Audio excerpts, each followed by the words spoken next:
안녕하세요. 오늘은 교과서 150페이지 초고층 건물에 대한 수업을 하겠습니다. 이 초고층 건물은 인간의 하늘을 향한 그런 꿈과 높이에 대한 열망을 잘 표현했다고 생각을 해서 이렇게 서브 타이틀을 달아봤습니다. 먼저 학습 목표 보고 수업 내용 진행할게요. 자, 첫 번째로 초고층 건물의 안정성을 보장하기 위한 설계들을 설명할 수 있다. 두 번째는 초고층 건물의 장단점에 대해서 토의할 수 있다. 마지막은 그린 빌딩의 필요성을 설명할 수 있다. 이 세 가지 학습 목표에 대해서 우리가 이제 알아보도록 하겠습니다. 먼저 그 바벨탑이 나오는데요. 교과서에는 그 그림도 있죠.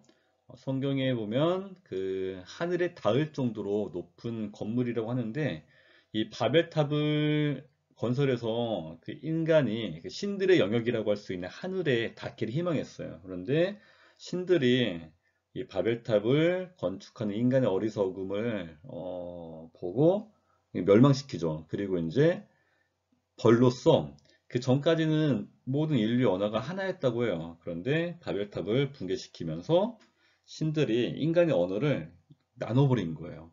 서로 이제 의사소통이 불편하도록 이런 벌을 받았다고 합니다.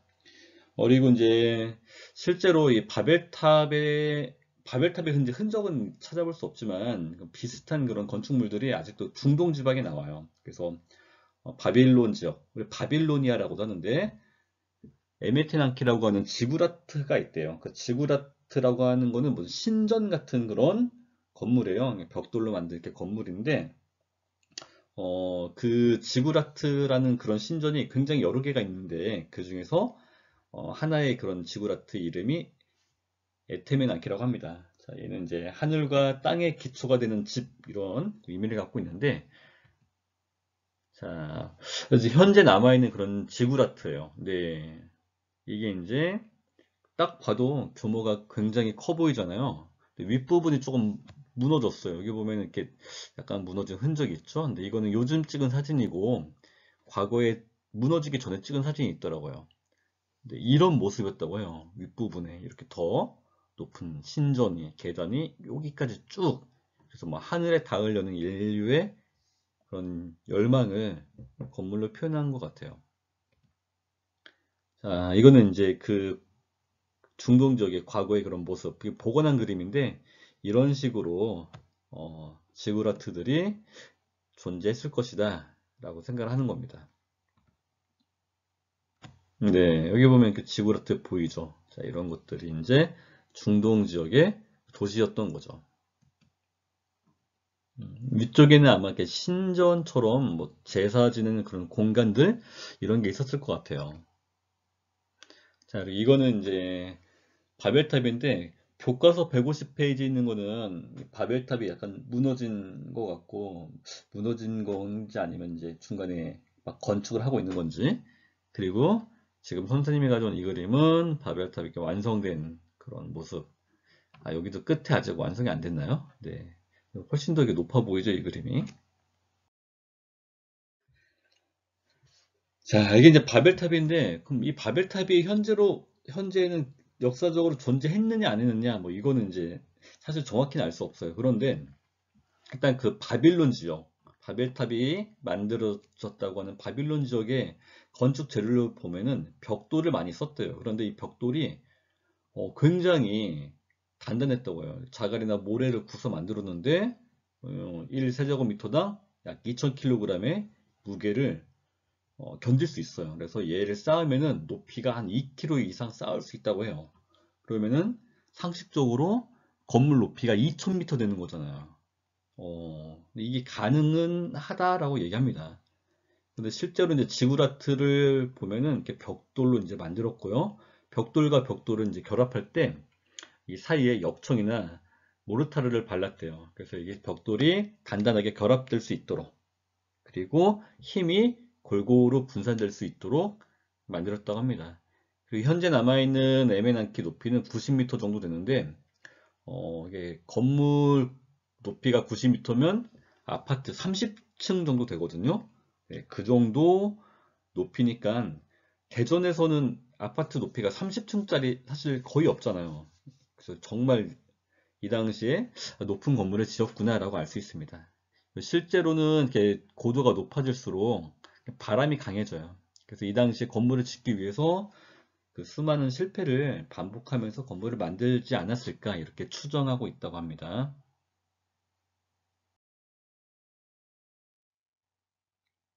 자, 교과서 151페이지 보면 이제 현대의 초고층 빌딩 나오는데, 자, 현대의 이제 건축물을 알아볼게요. 일단 19세기 이후에 건축 재료로서 이 강철이나 콘크리트가 사용이 됩니다. 자, 오른쪽에 있는 에펠탑이 이제 대표적인 강철로 만든 건축물인데, 처음 만들 당시에는 이렇게 흉물스러운 게 예술의 도시 파리에 있을 수 없다. 이렇게 막 많은 반대가 있었다고 해요. 자, 그리고 이 당시에 만들어졌던 콘크리트 건물들이 아직도 무너지지 않고 잘 견디고 있어요. 그래서 파리 같은 데 가면은 100년 이상 된 그런 콘크리트로 된 아파트들이 지금도 이제 주민들이 큰 불편은 없이 살고 있죠.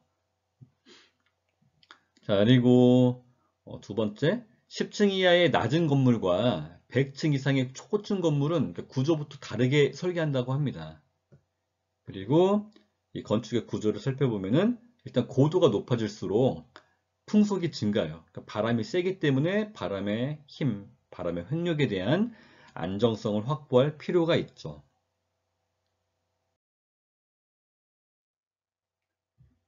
자, 이 바람의 힘에 견디기 위해서 우리가 이제 사용하는 방법이 튜브 구조라는 걸 사용을 해요. 자, 오른쪽에 있는 그림은 이거는 메가 기둥 구조인데, 자, 이 튜브 구조는 이런 거죠. 그 갈대가 바람에 흔들릴지언정 결코 부러지지 않는다. 뭐 이런 거예요. 대나무라든지 갈대 같은 거, 대나무도 중간에 마디마디가 있어서 바람이 불면 약간 휘어지진 하지만 부러지진 않죠. 건물도 그런 식으로 만드는 거예요. 무너지지 않도록 바람에 의해서 잘 견디도록 하는 건데, 자, 일단 오른쪽에 있는 그 구조는 가운데에 중앙에 단단하게 버티고 있는 코어 벽이 있어요. 그리고 내 모퉁이를 따라서, 자, 벽면을 따라서 이 메가 기둥이 존재해요. 단단한 기둥. 이런 걸로 이제 바람의 힘에 견디는 그런 건축물을 만드는 거죠. 바람의 횡력에 대해서 가장 효율적인 구조라고 해요.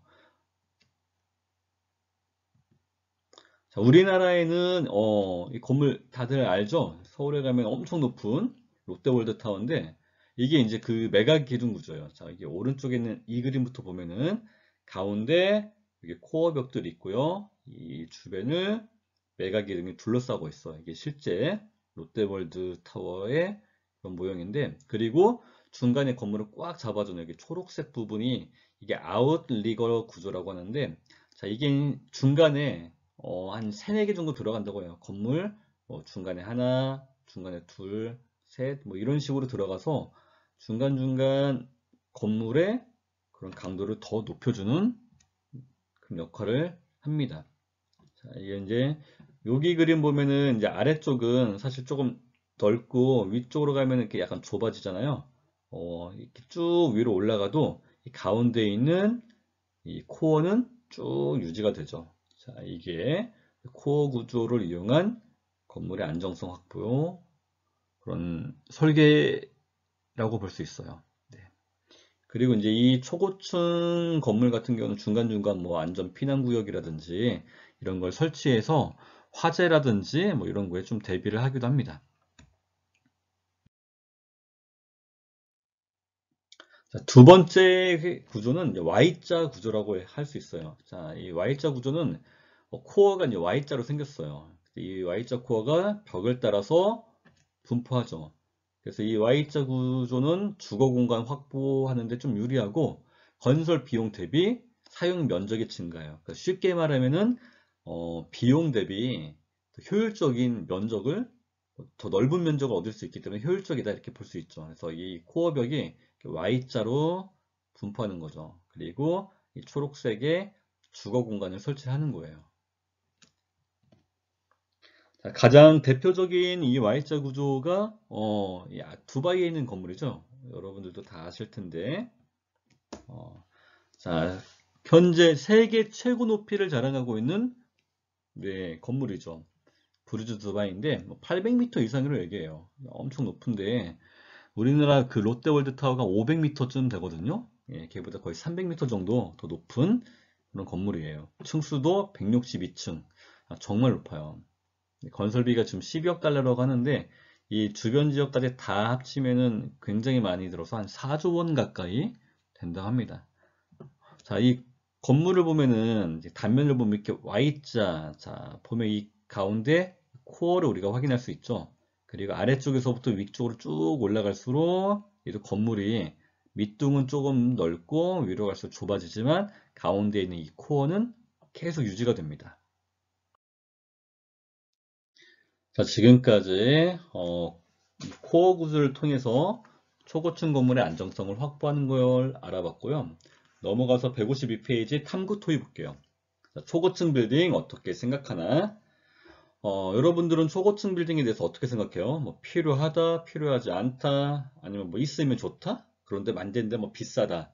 이런 다양한 생각을 할 수 있는데 어, 지금 현재 지금 도시가 건물과 사람들로 굉장히 복잡하잖아요. 그러니까 만약에 건물을 더 만든다면은 이런 녹지 공간을 훼손시켜야 되니까 더 삭막해질 거예요. 그렇다고 만들지 않으면 일자리를 찾아서 도시로 오는 사람들을 수용할 수 있는 공간이 없겠죠. 그런 해결책으로 같은 너비의 땅에 더 높게 건물을 올리는 초고층 건물이 등장할 것 같아요. 과연 바람직할 것인가? 이런 질문을 한번 해보는 겁니다. 자, 이런 탐구 토의, 이런 토의는 우리가 같이 모여서 해야 하는데, 네, 온라인 계약이 실시된 이후 계속 등교 계약이 연기가 되고 있죠. 그래서 우리가 모일 수 없으니까 이렇게 네, 그냥 온라인 수업으로 대체할게요. 자, 먼저 필요하다는 입장. 필요한 입장은 첫 번째, 효율적인 토지 사용하기 위해서 필요하다. 땅이 부족하니까. 그럼 두 번째, 초고층 건물은 건물이 크니까 편의시설이 많죠. 그러니까 밖으로 나갈 필요 없이 건물 안에서 모든 걸 해결할 수 있다. 그러면은 뭐 자동차를 타고 이동하지 않아도 되니까 에너지도 절약되고 환경오염도 감소시킬 것이다. 이런 의견이 있을 수 있고요. 그 다음에 마지막으로 건물 자체가 자랑거리가 된다. 우리가 랜드마크라고 하잖아요. 그 도시를 홍보할 수 있고 관광객들도 많이 모일 수 있고 에펠탑이나 뉴욕에 있는 엠파이어 스테이트 빌딩 같은 경우는 큰 건물이 랜드마크 역할을 해서 굉장한 수입을 또 얻을 수 있어요.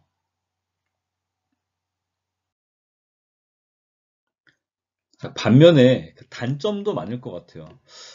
첫 번째로는 층별로 압력이 달라요. 우리가 고도가 높아질수록 기압이 줄어들잖아요. 그래서 이 초고층 건물은 1층하고 꼭대기층하고 압력이 달라요. 그러면은 공기는 항상 고기압에서 저기압으로 이동합니다. 그러면은 1층에 있는 고기압 공기가 꼭대기 있는 저기압으로 이동할 수도 있어요. 그러면 만약에 불났을 때 건물의 뭐 엘리베이터나 계단을 통해서 불길이 아래층에서 위쪽으로 순식간에 번질 수 있죠. 그런 화재에 취약한 부분도 있을 수 있고요. 그 다음에 상층으로 갈수록 바람이 강해지니까 이걸 막기 위해서 두꺼운 유리로 바깥 공기하고 차단해요. 그러면은 창문을 열 수가 없는 거죠. 그래서 공기순환이 어렵고 공기질이 나빠질 수 있습니다. 피부질환 같은 게 생길 수 있다고 얘기를 해요. 그리고 엘리베이터를 타야 되니까 감염병, 요즘에 이거 많이 나왔잖아요. 근데 콜센터 같은데 이 확진자 한두 명이 엘리베이터 타고 왔다 갔다 하면서 여러 사람에게 전파할 수도 있고. 그리고 마지막으로 도시의 인구가 막 집중되니까 도시와 농촌의 격차가 심해지고 인구가 도시로 더 많이 몰리고 도시는 더 비좁아지고 땅값도 올라가고 이런 현상을 초래할 수 있다는 게 단점이에요. 여기까지만 보면 단점이 더 많은 것 같은데 실제로 초고층 빌딩이 많아지는 걸 봐서 장점도 무시 못할 것 같습니다. 자, 그러면은 여러분들은 이제 장단점을 서로 입장을 나눠서 토론을 좀 해봐야 되는데 그냥 선생님이 정리할게요. 자, 장단점을 이제 비교를 해보는 건데 지금까지 알아봤습니다. 장점은 랜드마크를 건설하면서 도시 경쟁력과 이미지가 뭐 향상된다. 토지를 효율적으로 이용할 수 있다. 그 다음에 건물 내에서 원스톱 생활 서비스가 제공할 수 있다. 그리고 마지막으로 뭐 유동인구 증가, 뭐 관광객 유입, 그리고 건물을 만들고 유지하면서 여러 가지 일자리가 만들어질 수 있다. 이런 장점들도 있어요. 단점은 주변 도로교통이 혼잡해진다. 이 큰 건물이 들어서면 주변 일대가 다 마비가 돼요. 서울에 있는 롯데월드타워 만들 때 롯데그룹에서 서울시에 교통환경 개선 뭐 대책 같은 걸 이제 발표하고 만들거든요. 그게 통과가 안 되면 건물 자체 승인이 안 나고 그래요. 재난이 조금 일어날 수 있는 재난에 취약한 그런 것도 단점일 수 있고요. 에너지가 오히려 더 비효율적일 수도 있어요. 네, 큰 건물을 유지하기 위해서 막대한 에너지를 쓸 수 있고, 그리고 마지막으로 인구 집중이 심화될 수 있다는 단점도 있을 수 있습니다. 그러면 이런 단점을 해결하면은 우리가 장점만 얻을 수 있잖아요. 그럼 방법들이 있을까? 여러분도 조금 이건 생각을 좀 해보는 게 좋을 것 같아요. 초고층 건물의 문제점 어떻게 해결할까? 자, 이건 사실 초고층 건물은 건물 자체에 이런 문제점도 있을 수 있어요. 안정성이라든지 아니면 주변 환경, 주변 지역에 미치는 영향 이런 것들이 있는데 결국에 이런 문제를 해결하기 위해서는 자, 우리가 이제 뭐 건물 자체의 무게를 이기고 뭐 바람의 영향을 줄이고 이런 건축물을 만드는 공학 기술도 필요하지만 주변 환경과 조화를 이루고요. 살 수 있는 그 도시공학적인 측면도 요구된다고 해요. 선생님이 이 신문 기사를 그 온라인 클래스에 더 올려놓을 테니까 여러분들이 링크 타고 가서 한번 읽어보는 것도 좋을 것 같습니다.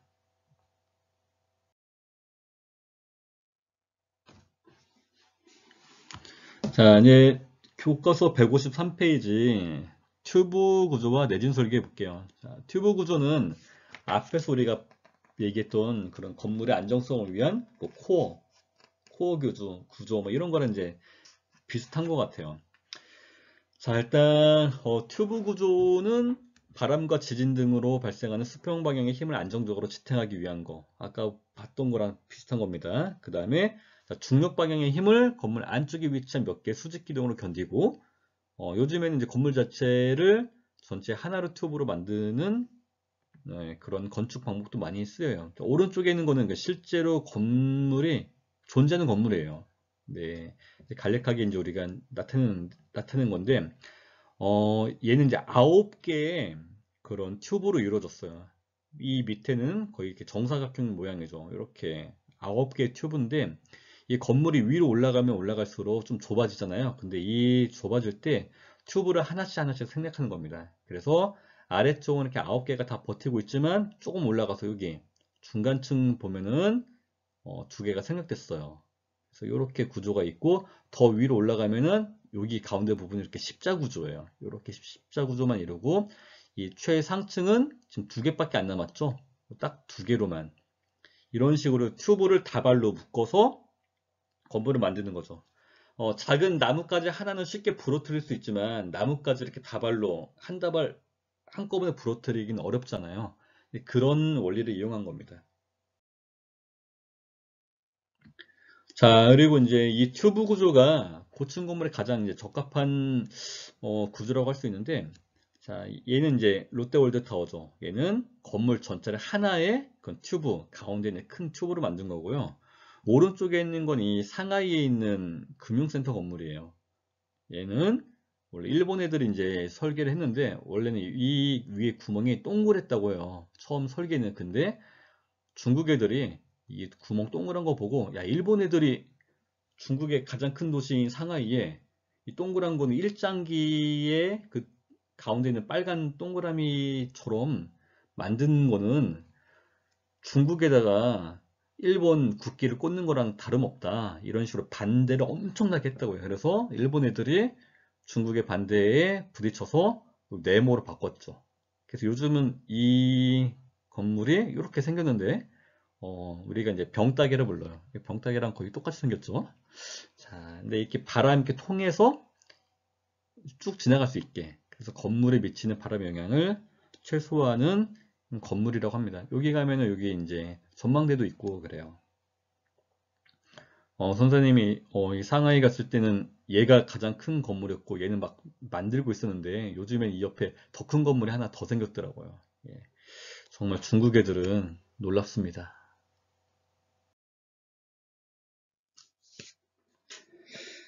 자, 이렇게 튜브 구조는 이제 건물의 안정성을 높이는 그런 방법이라고 생각하면 되고요. 그 다음에 이제 내진 설계 볼게요.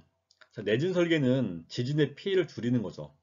그리고 설계 방식에 따라서 내진 구조, 면진 구조, 재진 구조 세 가지로 나뉩니다. 자, 아래쪽 그림 볼게요. 보통 건물은 지진이 발생하면 심하게 흔들려요. 그러면서 무너질 수도 있습니다. 그런데 내진 설계를 하고 나면은 이 건물이 옆으로 흔들리는 힘을 우리가 횡압력이라고 부를 수 있는데 이 횡압력에 의해서 흔들리지 않도록 버텨내요. 자, 이 버티는 게 이제 가운데 이렇게 기둥을 넣어서 구조를 단단하게 하는 방법도 있고 또 다른 방법들도 이용을 하고 있어요. 자, 일단 이 내진 구조는 건물 자체가 단단하게 만드는 거예요. 그래서 무너지지 않도록.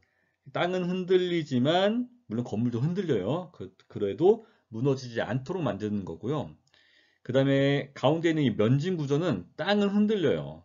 근데 건물은 적게 흔들리게 만들기 위해서 땅과 건물 사이를 중간에 띄우는 거예요. 네, 물론 연결은 되어 있지만 완벽하게 단단하게 결합되어 있는 게 아니라 땅은 막 흔들려도 이 건축물, 구조물은 지반과 단단하게 결합하지 않고 떨어뜨려서 흔들림을 이제 최소화하는 거. 그 다음에 마지막 재진 구조는 좀 능동적인 방법이라 할 수 있어요. 땅이 흔들리는데 그 흔들림을 상쇄시킬 수 있는 장치들을 많이 이용을 하는 거죠. 이걸 우리가 재진 구조라고 합니다. 하나씩 자세히 알아볼게요.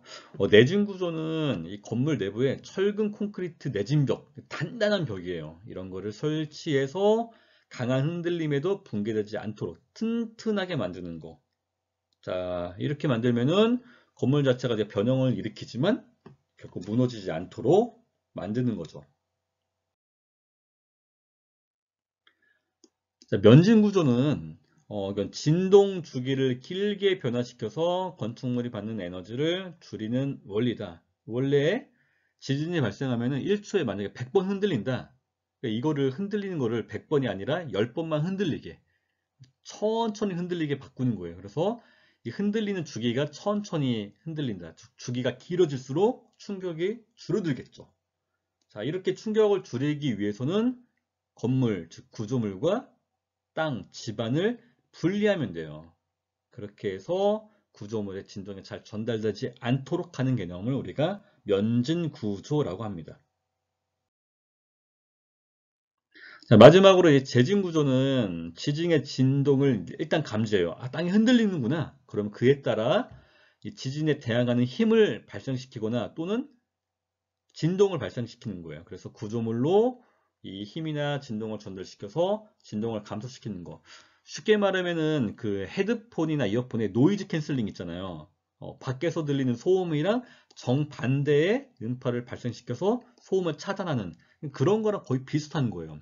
지진파가 발생하면 지진의 진동과 반대의 진동 또는 반대의 힘을 발생시켜서 건물을 안전하게 유지시켜주는 거.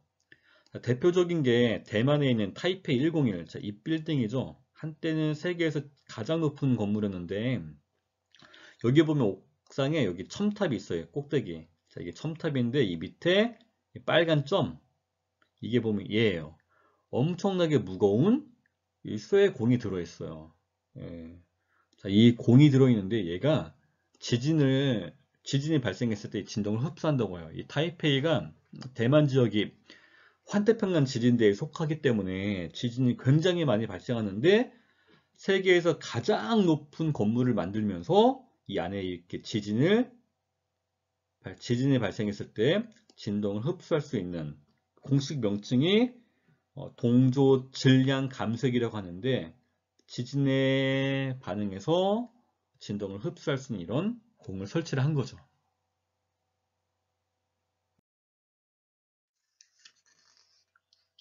자, 이렇게 지진에 대비하는 내진 설계를 하면은 피해를 줄일 수가 있는데, 자, 이렇게 왼쪽 그림 볼게요. 자, 이 세 가지 그림은 전부 다 지진에 대비한 내진 설계를 한 거예요. 얘는 내진 구조, 얘는 재진 구조, 면진 구조인데, 흔들린 정도가 내진 설계를 했음에도 불구하고 많이 흔들리죠. 무너지지는 않지만 흔들림이 좀 강해요. 내진 구조만 적용했을 경우에는. 그런데 재진 구조는 능동적인 그런 진동을 뭐 제어할 수 있는 그런 방법이라 했잖아요. 흔들리는 정도가 좀 적어요. 면진 구조는 여기가 구조물이 집안에서 떨어져 있는 거예요. 얘도 흔들림이 좀 적어요. 그런데 실제적으로는 이렇게 이용합니다. 자, 왼쪽에 있는 건물은 내진 설계가 전혀 안 된 건물. 얘는 흔들리다 그냥 무너지는 거예요. 그런데 실제로 요즘 건물에는 단단하게 이렇게 벽을 지탱할 수 있는 내진 구조도 적용하고 집안과 떨어뜨리는 면진 구조도 적용하고 그 다음에 진동을 능동적으로 상쇄시킬 수 있는 재진 구조도 적용하고 이렇게 복합적으로 적용을 하면서 건물을 지을 수 있습니다. 이러면 더 안전하겠죠. 자, 마지막으로 이제 154페이지 친환경 건축 볼게요. 자, 친환경 건축은 간단하게 넘어갈게요. 일단 친환경 건축의 필요성을 보면은 일단 우리가 하루의 대부분은 건물에서 보냅니다. 실내에서 보내주고 있죠. 그런데 이 실내를 쾌적하게 유지하기 위해서는 에너지를 많이 써야 돼요. 그래서 이 건물에서 사용하는 에너지 양이 국내 총 에너지 사용량의 30%, 연간 한 5조 원 규모라고 하고요. 근데 우리나라는 이 에너지를 대부분 해외에서 수입해줘. 에너지 자원의 의존도가 높고요. 그래서 이 에너지 자원을 조금 효율적으로 이용하기 위한 기술이 지금 필요합니다. 자, 그래서 이 에너지를 절약하고 고효율적으로 자원을 재활용할 수 있고 또 환경의 공해를 저감시킬 수 있는, 줄일 수 있는 이런 기술이 필요한데 뭐 쉽게 말해서 이런 자연 친화적인 그런 기술이 필요한 거죠. 이게 이제 건물에 적용하면은 그린 빌딩이 되는 거예요. 그리고 이 그린 빌딩이라고 하는 거는 이런 자연 친화적인 설계를 했는데 얘는 건물 수명이 끝난 후에 해체될 때까지도 환경에 대한 피해를 최소화하는 겁니다. 그래서 건축 폐기물을 줄이고 또는 건축 폐기물을 재활용할 수 있도록 만드는 거예요. 이렇게 해서 에너지가 절약되고 환경 오염이 줄어들면은 우리나라 경제 발전에 큰 도움이 될 것 같아요. 자, 이게 교과서에 있는 그런 이제 한국형 탄소 제로 도시인데, 이런 건물을 지을 때, 뭐 지붕에 풀도 심어서 에너지를 좀 아끼고 햇빛으로 조명을 대신하고 쾌적한 환경도 제공하고 환기가 잘 돼서 곰팡이도 막고 그 다음에 뭐 이 에너지 효율적인 조명 LED 같은 거 쓰는 거죠. 물도 옥상에서 빗물 받아서 뭐 재활용할 수 있고 탄소도 조금 방출하고 뭐 쓰레기도 재활용 잘하고 다양한 그런 기술을 이용해서 우리가 친환경 건축을 만든다는 거예요. 실제 전 세계에 탄소 제로 도시가 많아요. 가장 대표적인 거는 독일의 프라이부르크라고 하는 녹색 도시가 이제 대표적인데 우리나라도 이제 이런 탄소 제로 도시를 만들고 있어요. 여기 보면 이제 동탄 신도시, 경기도 수원, 뭐 화성 이쪽에 있는데 여기는 탄소 제로 도시를 표방하는 그런 신도시를 개발하고 있습니다. 정리하기 볼게요. 자, 첫 번째, 초고층 빌딩의 안정성을 보장하기 위한 설계. 우리가 두 가지 봤죠. 일단 건물 자체의 무게를 이기고 바람에 의한 영향을 최소화할 수 있는 뭐 튜브 구조, 우리가 메가 기둥 구조, 뭐 Y자 형태의 구조 이런 거 봤고요. 지진에 잘 버틸 수 있는 내진 설계, 내진, 면진, 재진 구조 이런 거에 대해서 알아봤습니다. 자, 두 번째 초고층 빌딩의 장단점은 앞에서 설명했기 때문에 이건 그냥 넘어갈게요. 자, 마지막으로 그린 빌딩이 필요한 이유. 자, 일단 현재는 뭐 환경오염과 에너지 사용을 줄이는 친환경 건축이 요구가 되고 있어요. 그리고 건물 자체의 효용만을 위한 것이 아니라 현세와 후세의 걸쳐서 인류의 생존과 또는 지구환경 문제에 기여하기 위한 그런 대안이 필요하죠. 이런 대안을 우리가 그린 빌딩으로 제시를 하고 있는 겁니다. 오늘 수업은 여기까지고요. 선생님이 추가적인 자료는 온라인 클래스에 올려놓을 테니까 그 자료도 함께 학습하기 바랍니다. 오늘 수업은 여기까지 할게요.